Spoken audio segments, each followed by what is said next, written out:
Another good reason.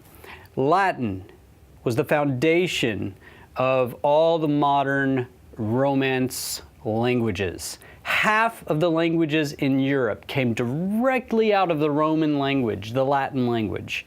Portuguese, French, Spanish, Italian, Romanian, even little languages like Romansh in parts of Switzerland.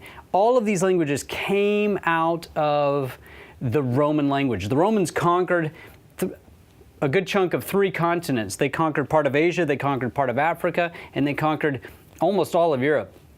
And wherever they went, they left their roads, they left their structure of government, they left their language. And when the Roman government went away, the language stayed, and it became the foundation, particularly in Western Europe, it became the foundation for so many of those languages. Over half of the languages in Europe come right out of Latin.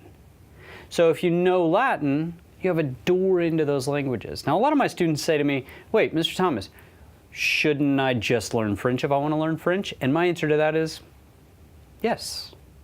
If you know you want to learn French, go learn French.